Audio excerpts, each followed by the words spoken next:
तो दोस्तों आज हम वापस लेकर आए हैं प्रतिशत वाला चैप्टर। पिछले चैप्टर में मैंने प्रतिशत को समझाया था बहुत अच्छी तरह, उससे थोड़ा बेहतर सवाल है। पिछले सवाल थोड़े सरल तरीके से थे, अब जो मैं ट्यूशन बताने जा रहा हूँ उनसे थोड़े हार्ड कह सकते हैं, जो हम लेवल वाइज चलेंगे। तो हम शुरू करते हैं। पहला सवाल यहाँ लिखा है, किसी विद्यार्थी ने 750 में से 660 अंक प्राप्त किए, उनके प्राप्त अंकों का प्रतिशत ज्ञात कीजिए।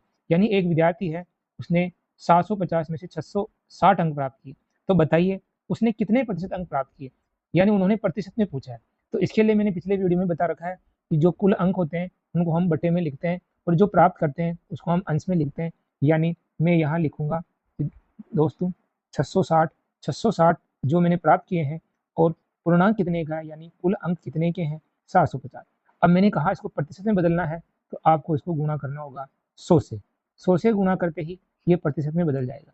आप यहाँ पर अंश और हर का जीरो काट सकते हो, जैसा कि यहाँ पर मैं इसका इस जीरो से इस जीरो को काट देता हूँ। यहाँ पर 75 और 67 को आप 3 से काट सकते हो, ये 2 बार कटेगा, ये 2 बार कटेगा, 3 से काटिए इसको, ये कट गया। 25 बार, 25 से 100 कट जाएंगे 4 बार, यानी आपके पास है 22 गुणा 4, यानी आपके 88% अंक प्राप्त किए। यानी उस विद्यार्थी ने 88% अंक प्राप्त किए।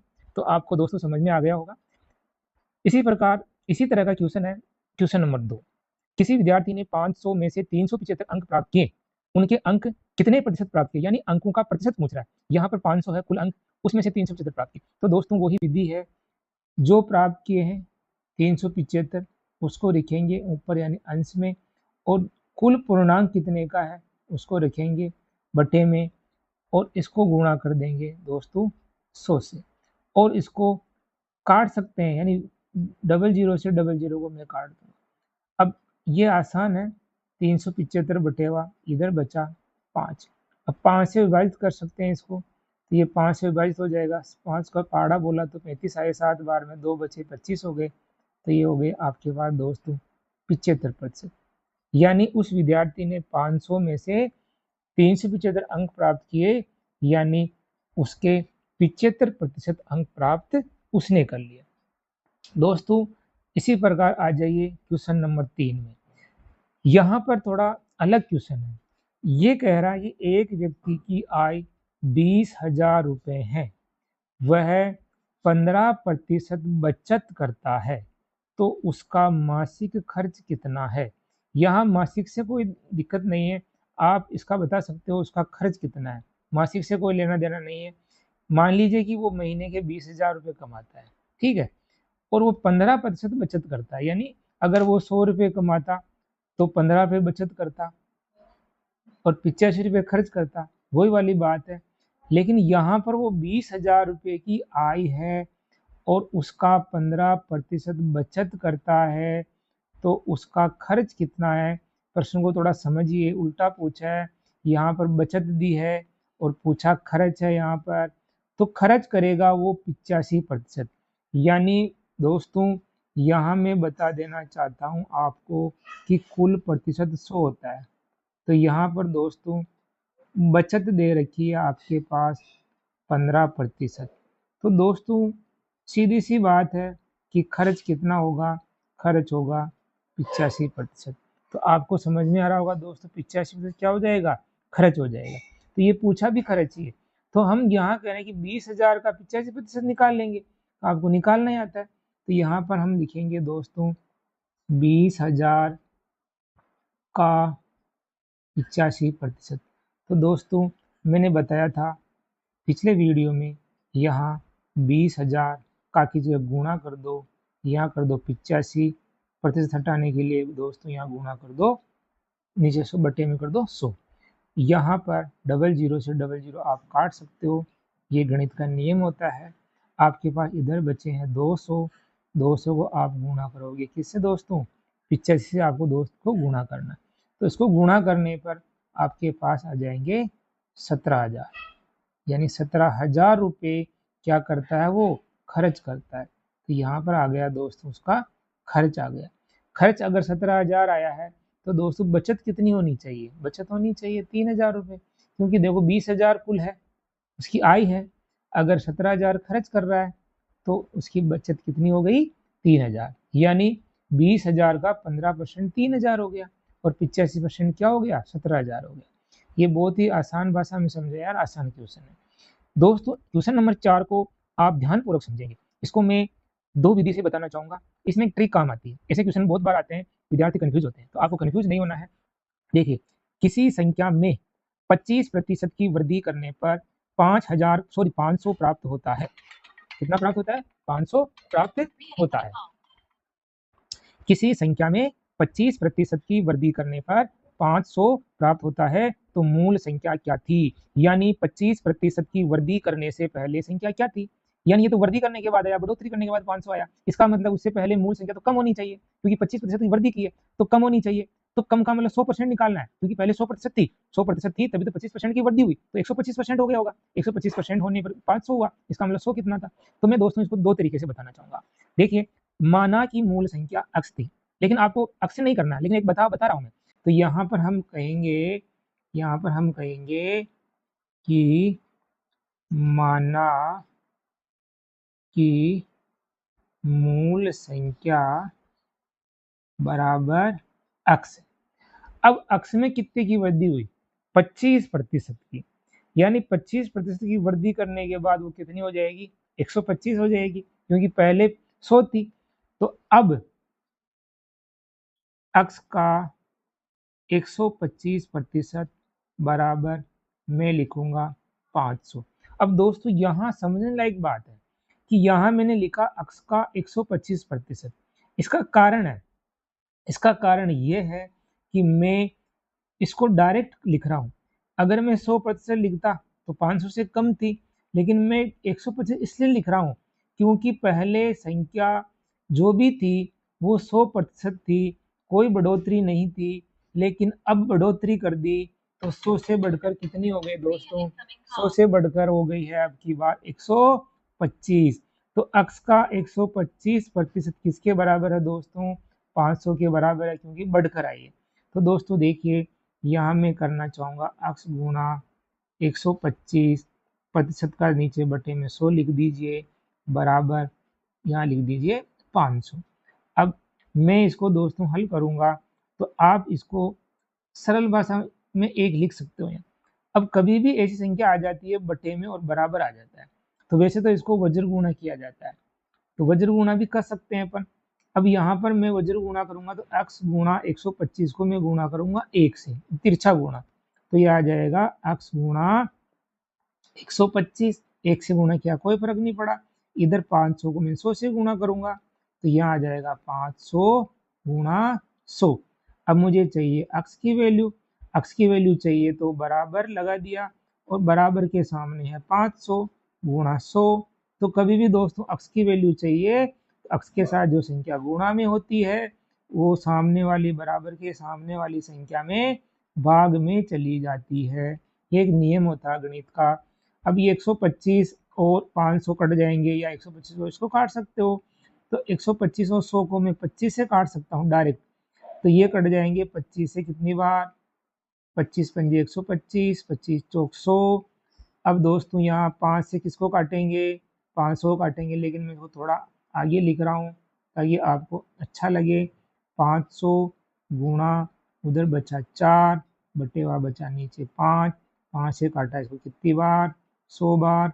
तो दोस्तों यहाँ आया 100 गुणा 4, यानी बराबर में 400। यानी x का मान कितना आ गया दोस्तों? x का मान आ गया 400। यानी कहने का मतलब x का मान 400, यानी मूल संख्या कितनी थी? 400 थी।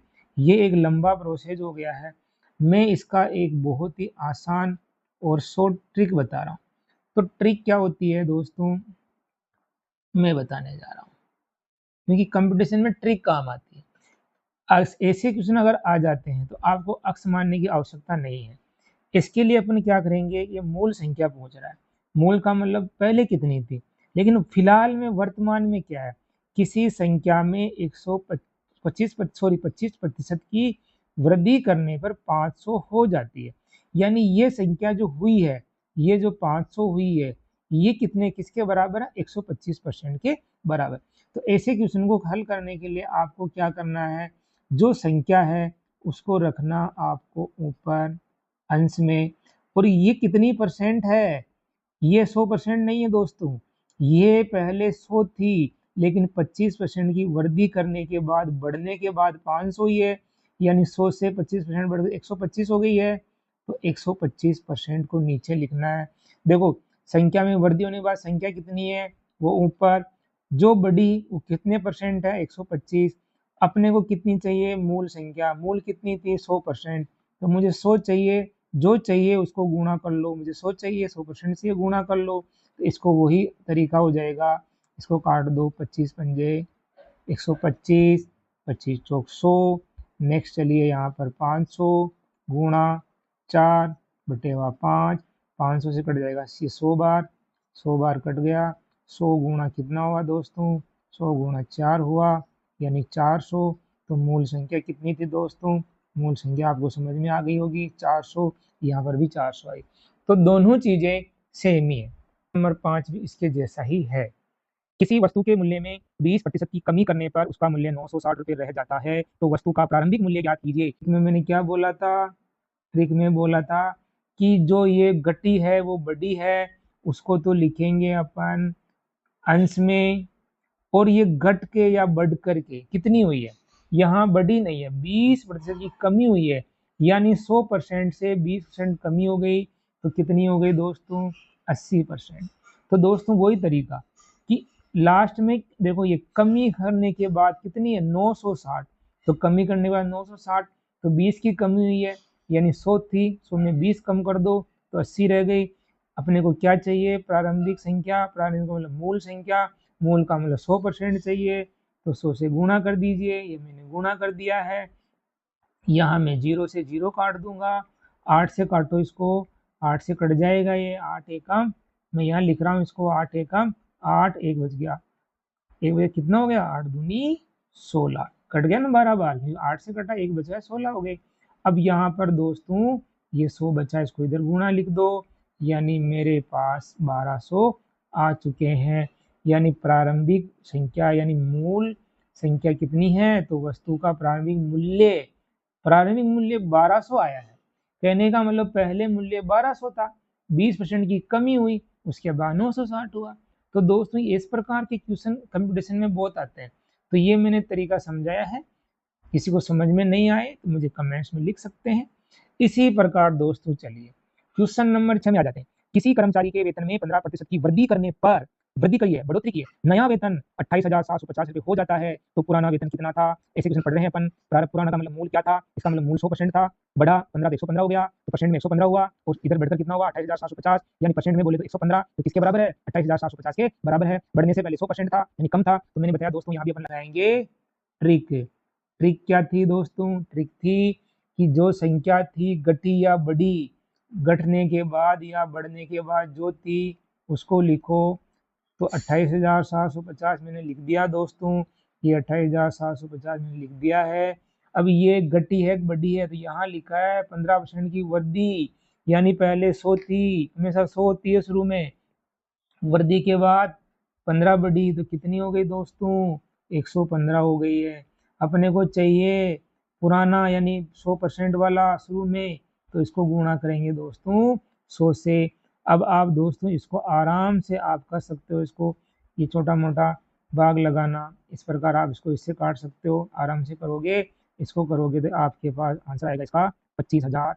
यानी कर्मचारी का वेतन कितना था 25,000 रुपये था, कब था, बढ़ने से पहले 15% की वृद्धि कर दी, तो कितना हो गया 28,750। इसको दोस्तों आप काट के कर लेना, भाग देखिए मैंने पहले बता दिया। दोस्तों अब आ जाते हैं अपन 7वें क्वेश्चन पे, वो भी बहुत आसान। किसी वस्तु के अंकित मूल्य का मतलब छपा हुआ मूल्य, वस्तु का छपा हुआ लिखा हुआ मूल्य, अंकित मूल्य पर 20% की छूट देने के बाद उसका विक्रय मूल्य 1,440 रुपये है, तो वस्तु का अंकित मूल्य क्या था, अंकित मूल्य का मतलब छपा मूल्य क्या था। तो अक्स वाला मानकर करना था, लेकिन नहीं करना है आपको, यहाँ सीधा सा है कि मान लीजिए कि अंकित मूल्य 100 था, तो आपको 20% की छूट दी, इसका मतलब आपको तो वस्तु 80% में आई ना, तो यहाँ भी इसका मतलब 1,440 भी 80% में मिला, तो 1,440 किसके बराबर हुआ 80% के बराबर हुआ।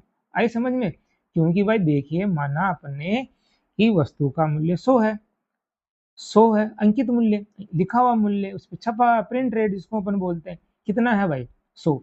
अगर मान लो दुकानदार कहता है कि आपको 20% की छूट दी, आपको अगर 20% की छूट देता है तो वस्तु कितने में देगा, कितने में देगा? 80 रुपये में देगा। 100 में क्यों देगा? 80 में देगा। तो 80 में देगा, इसका मतलब आपको वो वस्तु 80 रुपये में पड़ेगी। तो इसी प्रकार यहाँ पर देखिए दोस्तों, तो ये जो 1440 है वो 80% के बराबर है, क्योंकि 20% की छूट दे दी। तो दोस्तों यहाँ पर मैं बताना चाहूँगा, वही आपको क्या काम आएगी? ट्रिक काम आएगी। ट्रिक में क्या लिखना है? 20% की छूट दी, छूट देने के बाद 1440 हुआ, तो ये मैं लिखना चाहूँगा 1440। 1440 का मतलब हो गया कि ये किसके बराबर है? ये 80% के बराबर है। क्यों 80% के बराबर? छूट दे दी। अपने को क्या चाहिए? अंकित मूल्य। अंकित मूल्य का मतलब शुरू में कितना मूल्य था छूट देने से पहले? तो 100%, क्योंकि उसमें कोई छूट नहीं थी। तो यहाँ पे अपने आ गया 100%। तो ये अपन करेंगे 100 से 0 को काट दिया, बचा 144, बचा 8। 8 को 2 से काटा, 4 से काटा, 4 दूनी 8, इसको 4 से काटा 36, 2 को मैं से काट दूंगा वापस 18 बार। तो आपके पास दोस्तों आया है 18 गुणा 100, यानी 1800 रुपये।